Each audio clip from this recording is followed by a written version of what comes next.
Mapagpalang araw po sa ating lahat. Ako si Godfrey Quizon and it is my devotion for today of November 9, and ang topic po natin for today is ano ang biblical na kahulugan ng worship service.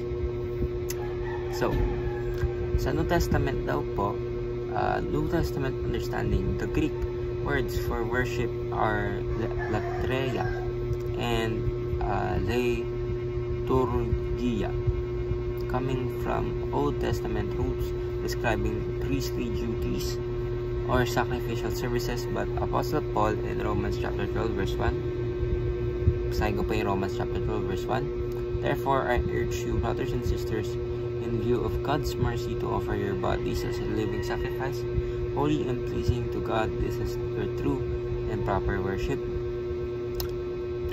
Applies worship as offering one's whole being to God, a continual act of service without end. So modern misconception daw, in modern times, worship is often understood in a church event focused on music, sermons, and communal praise, has become something people attend rather than something they live. True worship is not merely scheduled activity on Sundays, but rather a life of service and continuous obedience to God every day without end. So, sa Diyos po lahat ng papurian, ano?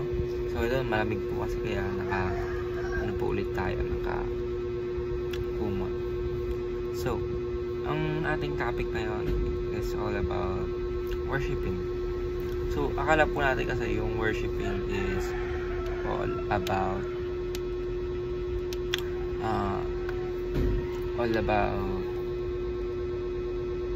sa Sunday, na kung saan tayo po ay tumatalon or nakikisabay sumasabay sa music.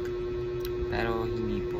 Ang tunay po na worship ayon kay Paul sa Romans chapter 12 ay binibigay mo ang lahat ng iyong buong buhay sa ating Panginoon araw-araw, and hindi lang tuwing Sunday, di ba makakanta tuwing Sunday, pero binibigay mo sa Kanya araw-araw. It is a continuous effort to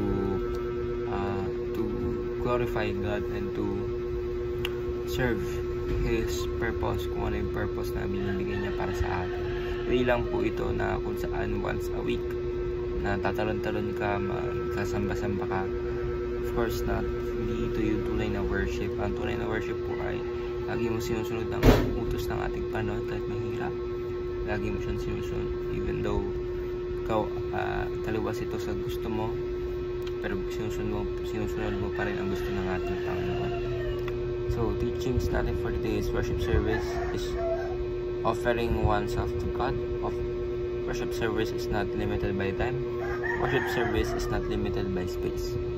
Lagi po natin tatandaan ng ating Panginoon.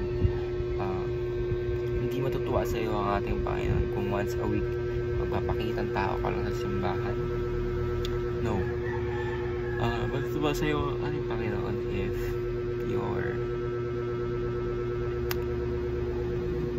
you're continuously doing the things na makakalugod sa Kanya. Hindi lang po once a week, kundi everyday, continuous battle, spiritual battle sa kalaban.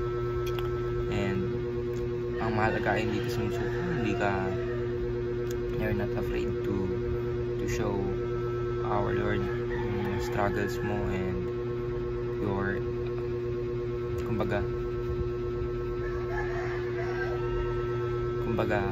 hindi ka lang pumupunta tuwing Sunday dahil gusto mo lang magpakita ng tao, kundi gusto mo magkaroon ng deep relationship sa ating Panginoon. Kaya everyday, every single minute, you're making continuous effort para po mapakita sa ating Panginoon na ito yung plano nyo para sa akin at ito ang aking susundin. So, ayun lang po, ako si Godfrey Quizon and this is my devotion for today, November 9. Sana po ay marami kayong natutunan and